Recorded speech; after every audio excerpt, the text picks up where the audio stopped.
Rockstar, Steve aka Void here. Welcome to another episode of RIFFSTARTER, where I help you play your favorite riffs on your guitar from day one by removing those annoying speed bumps and roadblocks that slow you down. So all of the strategies are from my best-selling book, Practice Less, Play More. And if you want to play your favorite riff in 5 days or less, then definitely check out riffstarter.com. Check out my Pick A Riff 5-day challenge. So you can check that out at riffstarter.com. You might have to put in www.riffstarter.com, but check that out. So today we are going to be talking about Fall to Pieces, and specifically the Slash riff that I just played. Now, this is a great riff. This is a riff that a lot of Slash's riffs are based kind of like, they're almost like finger exercises, like they're like scales. I mean, Sweet Child of Mine, definitely, that was just something that he was noodling around with, and then they based a song on it.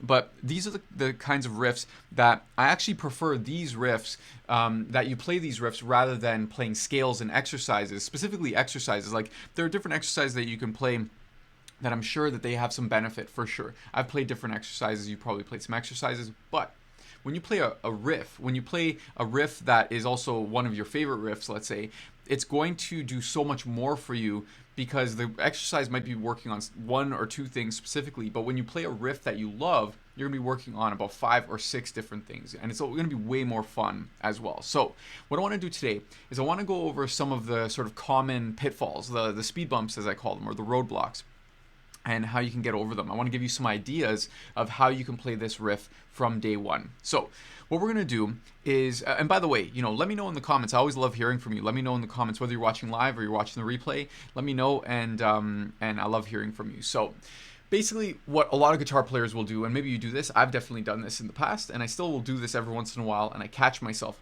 is I play the riff face value. And what that means is I load up the tab, and I try playing it exactly how it's written, okay? Trying to play this part exactly how I hear it on the record. That's what I do right away, and that's what you might do as well. And I want to just tell you that that's going to be, usually that's going to take way longer to get to the finish line than if you're going to do the things that I show you strategically in this show here. So basically, what we want to do, the general concept, and if you've seen episodes of RIFFSTARTER, you've heard me talk about this. Instead of trying to match your current skill level to the level of the record, okay, and that skill level could be anywhere. It could be novice, it could be intermediate, but instead of trying to match your current skill level to the level of the record, we match the level of the record to your current skill level, and that's how you play from day one. We start with a musical foundation. So, enough of me yapping away. Let's actually get over to my screen, and let me show you what I mean by this. Okay, so you should probably see the tab. Now let me just hide these windows 1 second. I have all these different windows on my screen that you can't see. Okay, so basically we have this, so 15, 14, 15, 14, then 17, then we have like a little legato over here. Then we have a bend on the 14th fret, then we have more picking, 14, 15, 14, 17, 16, and then 7. Okay, cool. Then it looks like it all shifts, and that's where you always want to look for these patterns. It looks like it all shifts, okay? Shifts down, okay? And then we have this vibrato over here. We have a hammer on, and then we have a picked note and another, more vibrato. Now, it's very tempting to try to play this all at once, just exactly how it's written over here. And what you might find is when you play it, that you might get some of it down. Like you might play, so you go, and by the way, this is in a half step lower. I'm using a Digitech drop pedal, so my guitar is actually in standard tuning, but with a Digitech drop, it's an incredible pedal. I highly recommend that you get it. It's like I just tuned my guitar down a half step. Slash's riffs, a lot of the riffs are down a half step. So basically, you might play, okay, so, and then you see this bend, and then you play, and then you play another. So that's probably what it starts off sounding like. And then, you might play a little more like, or maybe you even get that first part in perfect time, like, and then usually there's a pause and then you shift. And we don't want any of that. What we want to do is we want to play this as musically as possible, which means that we got to have a steady pulse, okay? That's always what we want to go for, and that's what we want to make these modifications to achieve.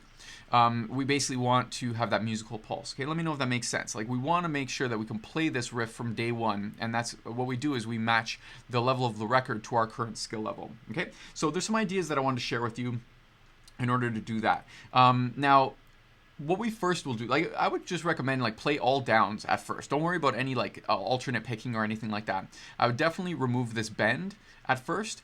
And let's see what that sounds like. So basically, I would go like this. I'd go down, down, down, down, down, down. I'd probably even pick this here, the 16th fret here. I'd probably go pick, pick, pick, pick. So I go down, down, down, down, down, down. Okay. And then here you have a choice. You can bend that.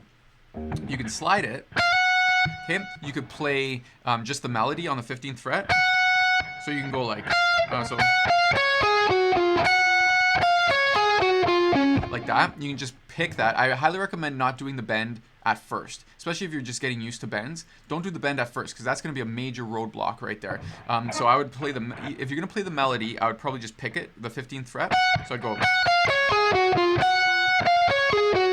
like that.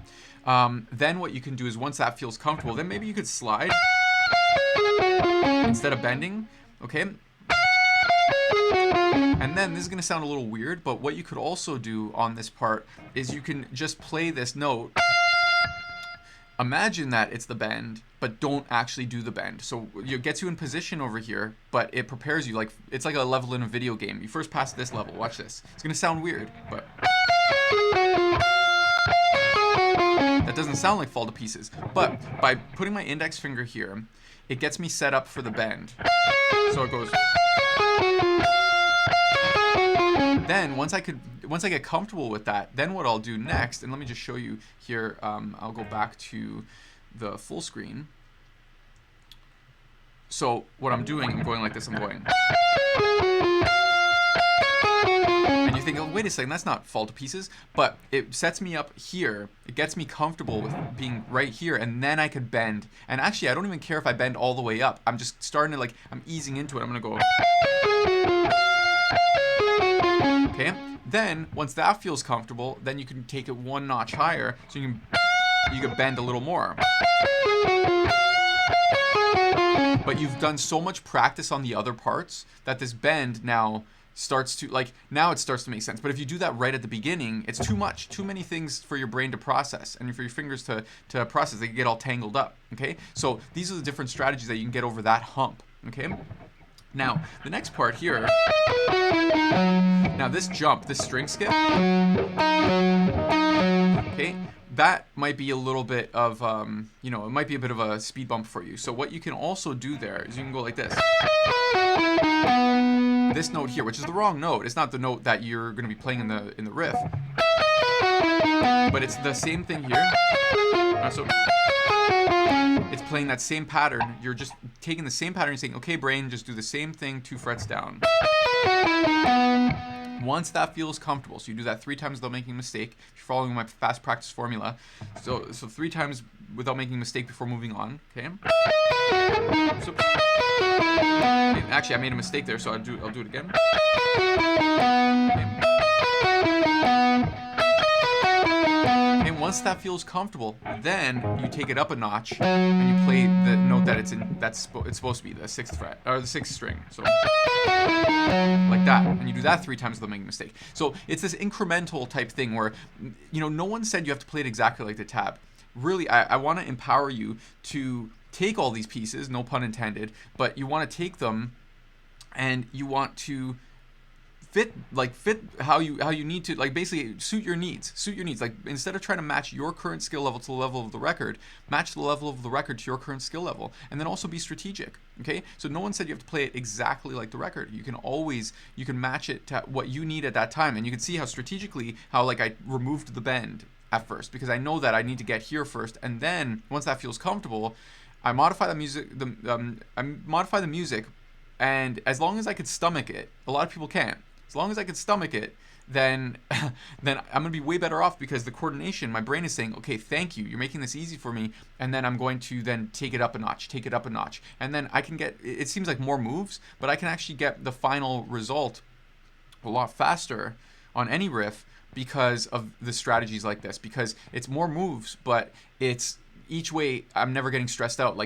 There's no step that stresses me out. Each one stretches just a little bit more each time.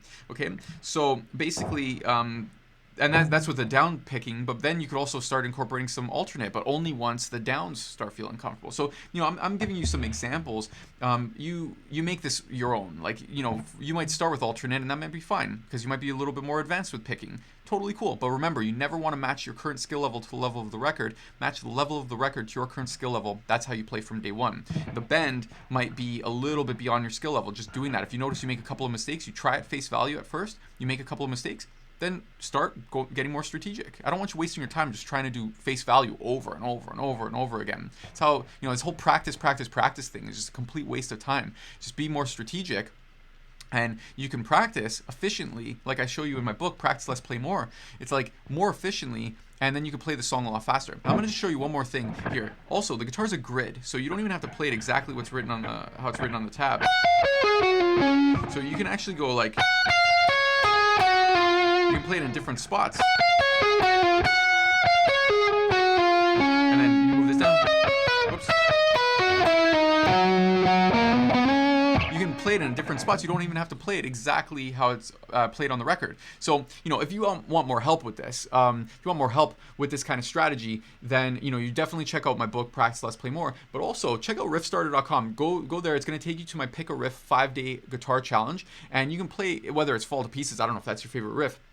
But if you have any of your favorite riffs, I'm going to show you this strategic approach so you can play your favorite riff from day one, removing these speed bumps and the roadblocks. A lot of guitar players make these mistakes, and my mission is to make sure that you don't have to take this face value. You don't have to play exactly what's shown on the tab. There's so many different ways to play things on guitar, okay? So I want you to take that. Again, don't try to match your current skill level to the level of the record. Match your, I just noticed that the camera just cut out. Hold on, let me try going back here. No, so I'm stuck with this camera over here. This happened before, and we're gonna just improvise over here. All good. So where's the camera? Right here.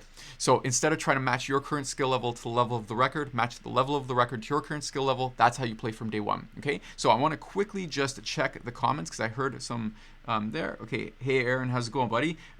Sweet. So Tangerine. Cool. Great song. And you're going to take the same kind of approach. Just take the chords, modify them if you need to, modify the finger picking pattern, modify anything that you need to so that you can start playing music from day one, and then you build on that musical foundation. All right, so that is enough for today's episode.